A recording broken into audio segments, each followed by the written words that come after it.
Dean, thank you so much for joining me today in the studio. My pleasure.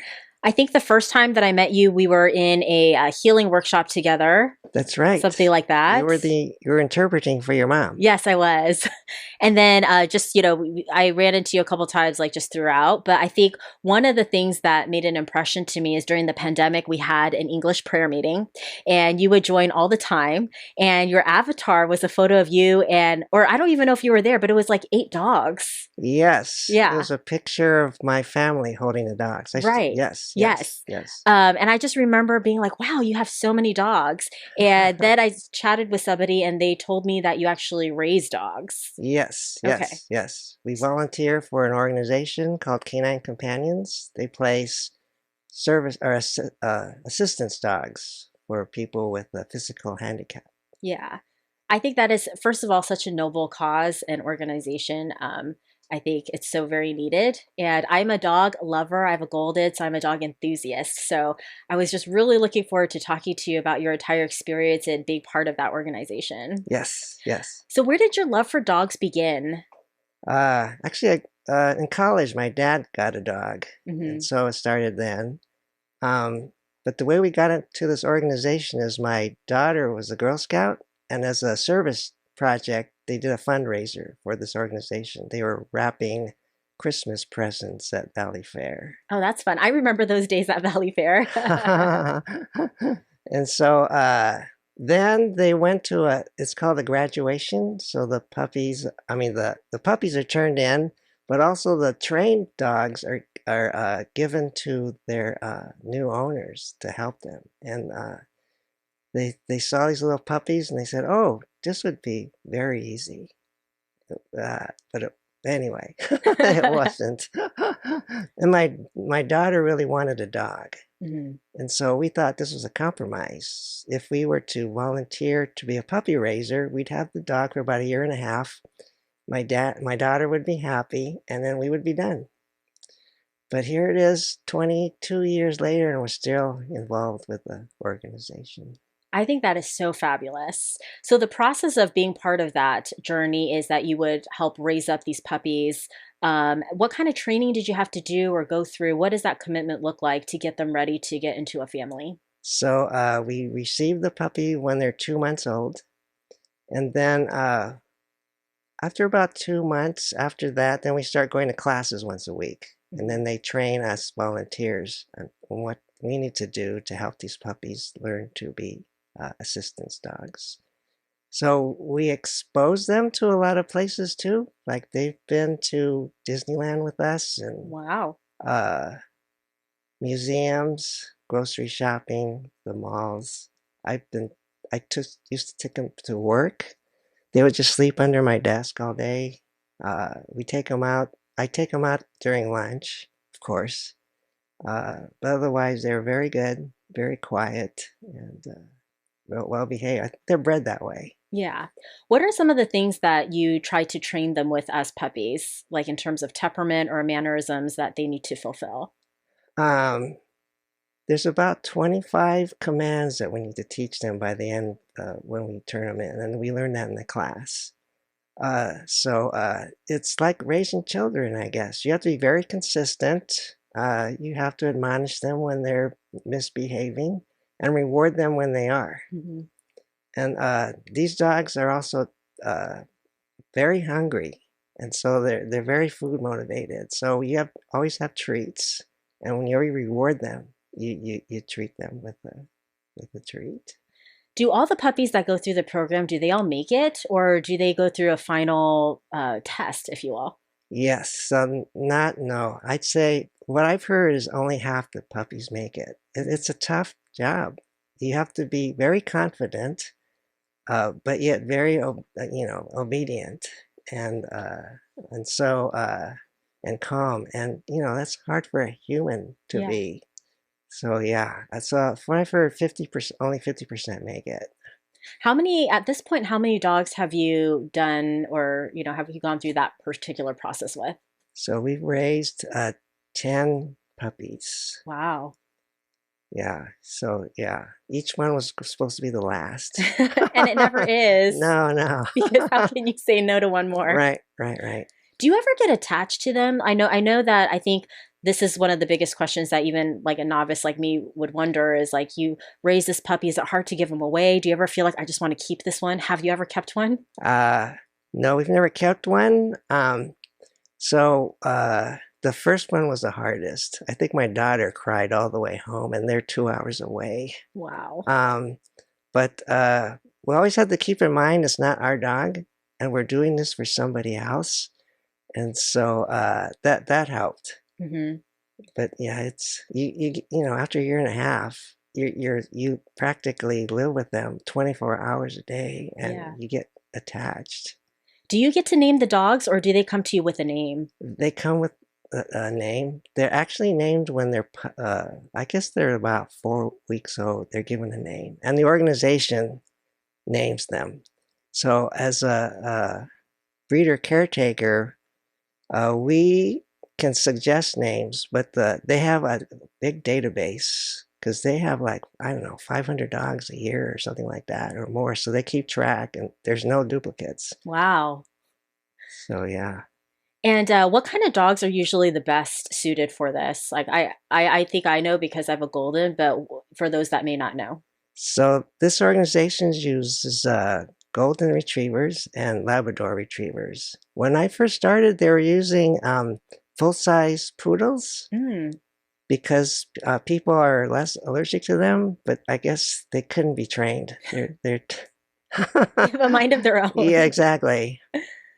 And just also as a like a novice question, I mean, I think when me going through training with my dog, I've learned that dogs really need a purpose, and sometimes I wonder when I see them like in the mall, and you want to go up to them, they're like, oh, please don't come up to the dog. Like they need to like not be, affected by the surroundings. Do you feel like the dogs like that, need to be trained? Sometimes they don't get to experience like the other life of a dog. Yes, I really feel like a dog is very service oriented. They're Hmm. very happy when they're pleasing their handler or helping somebody. So it's a tough. I think that's why there's only 50% that make it. Mm, It's really tough because in some ways, when they see a squirrel, they can't go chase it. When they right. see another dog, they can't go greet the other dog. They have to ignore them almost. Do you feel like it's like a person where some dogs just have a more like certain calling for this kind of lifestyle than others? Yes, definitely. You could tell our first dog was terrible. What was his name or his or her name? His name was Robbie. Yeah. And yeah, he was very distracted. Yeah, we knew he wasn't going to make it. So what happens to the dogs that go through the program but may not be suitable to actually be an assistant dog? When we first started, there were people on a waiting list Oh, for these dogs. But recently, I guess because it's so popular, they mostly go to people who are big donors, I guess. okay. But they're also on a list. Hmm. These dogs are amazing, and they've been trained. And there's only maybe one or two issues, like they can't avoid the squirrels, or Right. they're afraid of loud noises, Hmm. or can't work with children. There's some issue like that. That's why they're released. How many, do you know what percentage of the dogs that you've raised have moved on to become assistant dogs, or do they not give you that information? Only one made it. Only one made it. Yeah, Okay. the rest did not. Yeah, And they reassured us that's not a reflection on the puppy raiser. It's just absolutely. it was the dog, Hmm. and they couldn't handle it. Do they train you in a certain way? Like they already know, like we want you to train this dog to say being a seeing eye dog or somebody that helps somebody that has mobile disabilities. Those are done by the professionals. We just teach them basic training like sit and shake. There's even a command to go to the bathroom. Mm, So yeah, that's about the level that we do. got it. So you guys just kind of take them through puppy days and then they go into like a secondary class for more Yes, extensive training. yes. After a year and a half, when we turn them in, then they're with the professionals. Yeah. Okay, great. Do you just always have a revolving door in terms of that? Do you have a dog on your own on the side or? So we've our family raised two breeders, and they're retired now, so they're at home. Okay, great. Yeah, yeah. And then I think, you mentioned, you did this first part, which is breeding or puppy raising, and Yes, now you're doing a different form of care. Can you tell me right. about that? Yeah, so we were puppy raisers. Now we're breeder caretakers. So our responsibility is to uh, whelp the puppies at home. So we have a pen set up in one of our bedrooms, and when the mommy's ready to give birth, we're there to catch the puppies and it and take care of them from then on for about 8 weeks. And then how do they choose breeder dogs? Like, is it also from the same batch of puppies that they raised, or? So when the dogs are turned in, all the dogs are potential breeders, Mhm. and the ones who are the best, the smartest, the most calm, the most obedient, those are the ones that are chosen to be breeders. So those types of things are passed on through DNA. It's pretty amazing. So the best dogs are actually kept for breeding, and Yes. then like say like the second best dog is trained to actually be the service dog. Right, right, right, right, Amazing. right. I'm like thinking about like my dog Willow, and I'm like, would she ever qualify? She's called, she's smart. I think that's great. Um, what are some of the best like moments or things that you've learned in doing this and being part of this program? um, I think the it really plays to what I feel I love most, and that's helping people or helping dogs in this case. And so, even though it's a lot of work, uh, it's really satisfying for me to help these dogs be successful, and knowing that someday, hopefully, they will be helping somebody live a life of independence. Yeah. Is there at this moment, I think there's thank God, I think, we're in America and people love dogs here. Is there still a shortage of dogs like that or people that need dogs like this? Oh yeah, they have a long waiting list. Mm, From what I've heard, some have waited as long as 4 or 5 years to get a dog because the demand is so high. wow. And then is this like something that is a national organization? Is it in every state or are there certain hubs? Yeah, this is a national organization. They have 5 centers where the dogs are taken care of. They're passed out to the volunteers uh, and also trained afterwards. So, in addition to these dogs being, raised to help people with disabilities, do they also? I also see a lot of vet organizations that also have this. Is it a separate track? Yeah, it's a set. They have their own. Uh, yeah, it's a separate A separate track. track. Okay. Yeah, yeah. They so there's several areas that they help. They help people with disabilities. They also are facility dogs, which means they'll be in a cancer ward Oh, or a convalescent home, and they're just to to help the people feel better.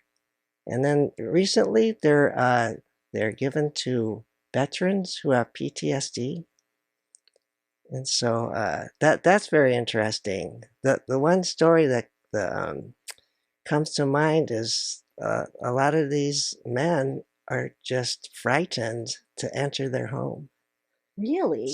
because someone might be in there to attack them. Hmm. And so they let the dog in, and the dog scours the house. And then when he comes back, they know that the house is safe. And then and so they for the vets, it's just freeing. It's just very freeing to have this assistance dog help them. I love that. I think it's so amazing that dogs are able to do that for people. Yes, I even, on the road, if I see a dog like helping somebody who's blind, I just always feel like, wow, that's such great responsibility. yes, yes. The dog. So our organization does not place seeing dogs, but Mhm. those dogs are amazing. Yeah. Our dogs are trained, they always have to obey their handler, but the seeing eye dogs have to know that the handler's in danger. And even if the handler says, okay, let's cross the street, they have to disobey. Yeah. So, yeah, the training is a lot different, but still, it's amazing. Yeah. Do dogs ever need to be retrained or just like have a follow-up training just to make sure that like they're still doing what they're supposed to do? and all of that? From what I understand, no, because the once they're given to the person with the handicap, those people are also trained, Oh, they are. Okay. and so to handle dogs and know how to help them to keep their skills up. Mm.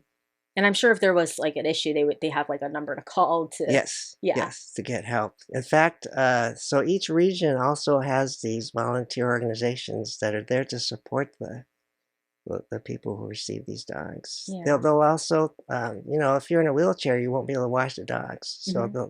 they'll do some of the care for them Oh, that's so also. nice. Yeah. So yeah, it's a big network. It's a pretty amazing organization. I'm really happy to be Yeah. part of it. It sounds like there's really a lot of places that you could like help, be a part of it, whether it's caring for the dog or other things. Yes, Yeah. yes, yes.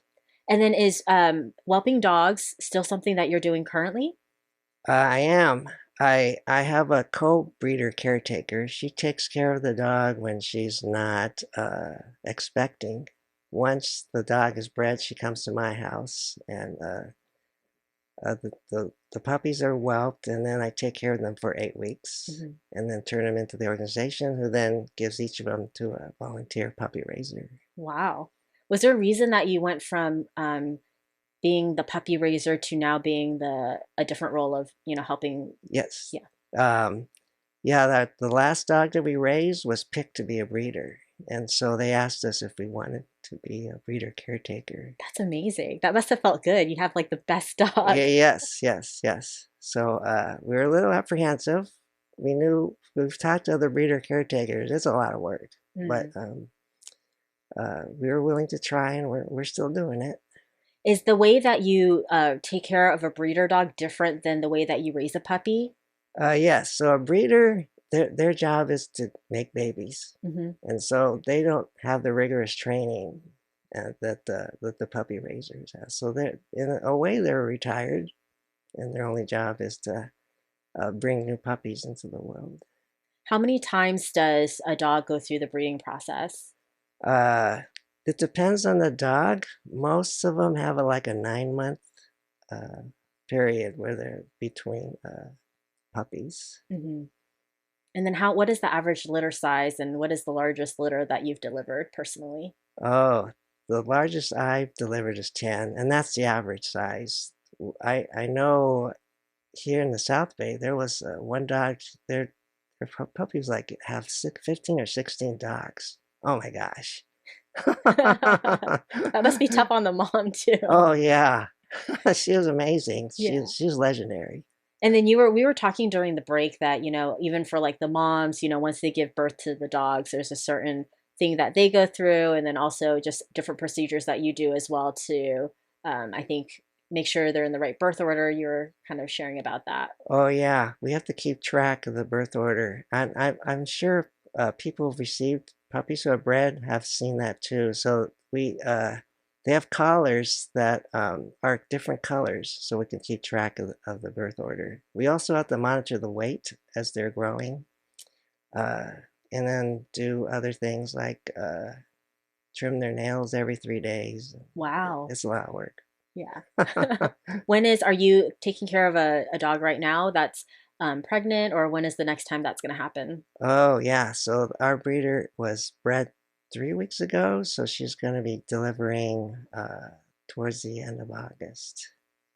And at what point does she come in? Was it 2 months before, or does she come into your house? A month before, so a month before they're born, they do a ultrasound to see if there's actually puppies there. And then a week, and that's when she comes to my house. Then a week before the puppies are born, they do an x-ray to count so that we have some idea of how many to expect. And then I'm sure that's a full-time job once the puppies come. Yes. Well, actually, the first 4 weeks is pretty easy. The mommy takes care of the dog Mm, and cleans up after them and feeds them. But once the dogs are weaned, yeah, that's when we have to feed them, and clean step things in. up. Yeah. Yeah. There's also actually some training that starts then. We have a lot of things in the pen, things to walk on, walk through, um, and also we do things like we won't feed them or pick them up unless they're doing a sit. Oh. Yeah, that's like a reward. Yes, it's Yeah. like a reward. So, yeah, it's a lot of work. And you have two dogs that you currently live at your house with you, like full time. When the moms come in, do they all get along? Oh, so my daughter has to take care of the dogs. Okay, like take them away. Yeah, Okay. they're like the mommy's like quarantined because the puppy, more for the puppy's sake, they don't get their shots until after they're turned in. So it's kind of it's not a clean room, but we try to keep it as safe as possible for them. Yeah. If somebody's like interested in, what we're talking about today, what can they do to like be involved? Or is there like just even, I think to go to like raising puppies and then breeding that can seem overwhelming, but what are some other volunteer opportunities that they can do? Uh, there are there's a local chapter of volunteers, and a lot of times, like uh, some of the puppy raisers need a break. Mhm. So maybe you'll have a puppy for a couple of days. Oh, And so that's kind of fun. All the fun and not the responsibility. um, uh, there's also classes that are done every week, and sometimes it's so part of the training is to be able to be handled by different people. So maybe you might go to a class and just handle the dog and train the dog for a little bit. that sounds so fun. Has there been any time like there was a situation where somebody didn't like just felt like they wanted to keep it, or do you have to sign some sort of paperwork saying that Ye- you're going to relinquish the dog? Yeah, you have to sign something before yeah. Yeah. So you know up front, this is not your dog. Yeah. So it's like very different than like the normal fostering. Like you actually have to give the dog back. Yes, yes, yes. Yeah. That's right. I think it's so noble what you do. And do you feel like this is something you're going to continue to be doing for Uh, the foreseeable future? yeah, probably. Yeah. I to to be perfectly honest, I didn't volunteer to do this breeder, but somebody asked me. So when someone asks me, it's hard to say no. Yeah. Would you stay with this line or would you ever go back to raising puppies? Do you miss that? Probably won't raise a puppy. That's a lot of work Mm. because again, they're with you 24 hours a day. You have to be very consistent, and yeah, I'm retired now. Living the slow and the good life. Yes, yes, Yeah. yes, Earlier in our promo, we you had mentioned that you're training for the marathon right now. yes. The San Francisco Marathon. How long have you been doing marathons? I've been running for about 12 years now. Have you do you participate in all of the local ones, whether it's like the shorter? I'm not an avid marathon runner, but I know there's like the half, the full, and then there's like the quarter. I'm sure there's a different Right, name for it, but right, yeah.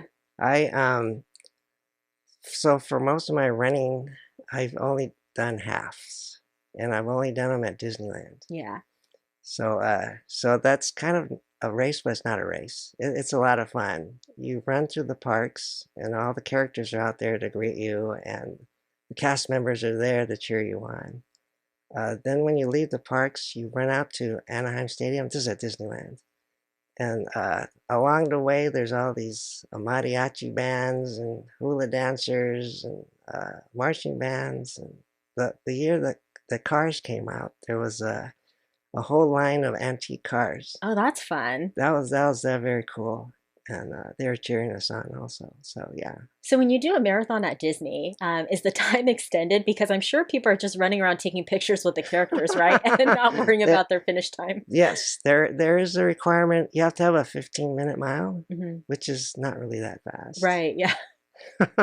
You can basically walk through the whole thing and take photos. Yes, Yeah. yes, yes. That sounds incredible. How many have you done at Disneyland?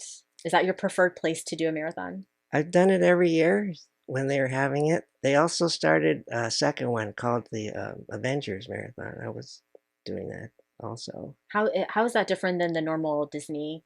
Oh, it was the same. Yeah, It's just now there's all these Marvel people out there. that's incredible. That's a great way to get people moving and just motivated. Yeah, yeah, and it's a lot of fun. Yeah. Who do you do the marathons with? It was with my family. Hmm. That's great that all of them have that drive to be able to do something like that. Yeah, thank my daughter. Yeah. I've also run at Walt Disney World. Hmm. That's similar sort of thing. Yeah. Is that, do they do it differently, or is there something special they do at Disney World versus Disneyland? No, it's pretty much the same. It's just there's four parks there, and when you're running the marathon, you're running through all four parks. Oh, wow. Is your family a Disney enthusiast? Yeah, we are. We have we visit Disneyland maybe 4 or 5 times a year. Oh, wow. Even now. Yes. That's great. We have a Disney Plus subscription. We go to all the Marvel movies, Star Wars movies. That's so fun. I've only recently learned about this whole other world of Disney and Disney enthusiasts and just the things that they do, like collecting, is it pins or just Yes. trading things? It's a whole nother world. Yeah, yeah, yeah. And then I'm a D23 member. I don't know if you heard that. Is that That's like a special Disney club? yes. Yeah. How do you even get access? I heard that's very exclusive. Oh no, anyone No? can join. Yeah, Okay. yeah. And what does that entail? Um, well, before the pandemic, there are a lot of events that they sponsor, and you can go to special screenings of movies, tours of the Disney studios, um, all these different uh, other events that these members can go to. That's so fun. It is.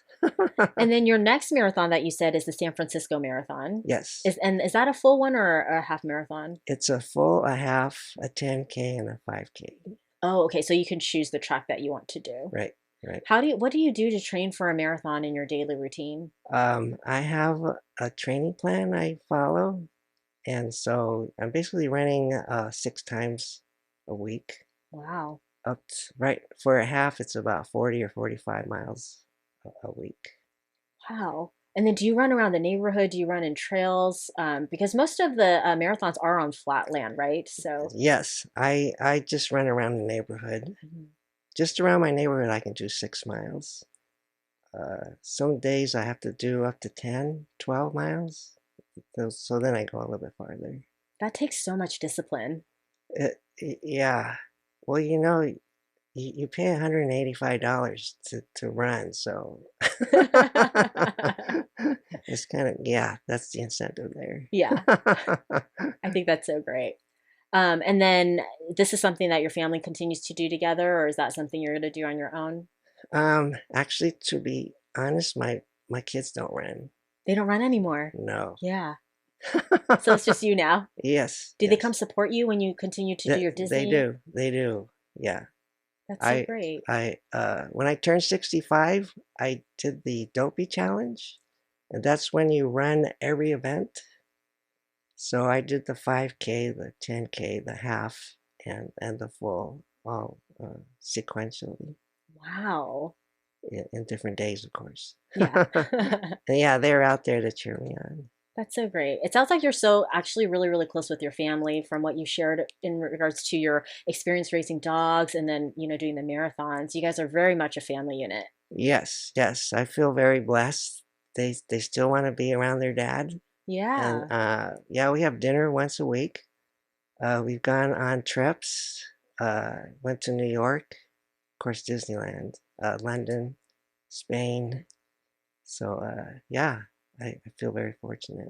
I feel like you must be doing something right if they're always just wanting to hang around. Yeah, well, yeah, maybe the Lord was good. Yeah.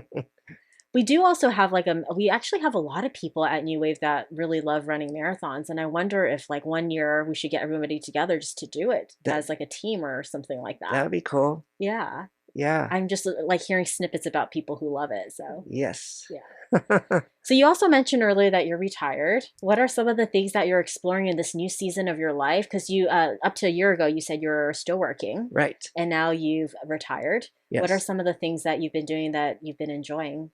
Of course, I'm still raising puppies. The other thing I do is fix things around the house. So my latest project was to fix my washing machine, and I don't know what I'm doing. Watching YouTube videos, so I'm changing parts in and out, and finally it worked. So Wow. I practically rebuilt the washing machine. Probably didn't have to, but Did it, you have it, to like scour online for all the different parts that you needed? well, it's a Sears washer, and so they have a website where you can buy parts. Oh, okay. Sears. Yeah. And then I discovered, and everything's online. I discovered a technician manual that I can run diagnostics. Hmm. There's an onboard computer on there, of course, and so that was helpful. But that was towards the end, unfortunately. But that must feel like, such a big accomplishment because that was something you've been working on. And Yeah. it's kind of daunting, right? If that's not something that was in your wheelhouse before. Oh, actually, a washing machine's not that complicated. Really? Yeah. And I think as since I was a kid, I loved building things and making things. My dad was a watch repair Mm. person, so one of the things he had me do was to take a watch apart and put it back together again. Wow. I feel like that's not that it's a lost art form, but it really is very special, that Yeah, skill. yeah. These days, it's Yeah. all electronic, so yes. Is that something that you're still able to do? Is it like just Uh, I don't know. we'll Maybe. have to give you a test to give you a broken watch Yes. just to see. See, yes, I can fix it. Yeah. What else are you doing? um, I, it's like I'm on vacation mode, Mm. really. And that's what I've heard. When you first retire, you're like on vacation. So you just take it easy. Um, I, everything's done real slowly. Like, for example, I make a cup of coffee. It takes me half an hour. I weigh out the beans, measure out the water, and heat it to a certain temperature. It's got to be between was it I think 200 and 210 or something like that. Hmm. And then yeah, I do pour over. Yeah. I grind the coffee beans by hand. I don't have a Wow. Is that so like it's just like strenuous action? yeah, it's Yeah. just you just turn it. It's in this tubular thing, and you just grind it. Yeah. Well, I think that's great. I think, especially being in Silicon Valley, we always live really fast-paced lives. So it Yes. must be nice to just slow down and just really be present in every single moment. Yes, Yeah. yes, I've been enjoying it. Yeah, I've been told I'm gonna get bored, but not not yet. Yeah. I'm I fine. I feel like just my encounters with you, you're somebody that will always find something and find joy in like working it out or figuring it out. So I Yes. feel like you're not going to be bored either. No, yeah, probably. What is the next thing that you're, aspiring to learn or, kind of figure out during this time? Um, so I'm thinking I want to learn a new language. Oh, So I'm Japanese by birth, but I don't know any Japanese. So maybe I'll try to learn some Japanese. well, that'll be great. And then I'm reading more now. So reading novels and how things work type of books. So I've never been able to do that before. Yeah, that sounds so great. Thank you so much for taking the time to sit with us today. I feel like I learned so much just about, I don't know, everything that you do is very interesting to me from like the puppies to the Disney, just your drive in learning. So thank you so much. Thanks for having me.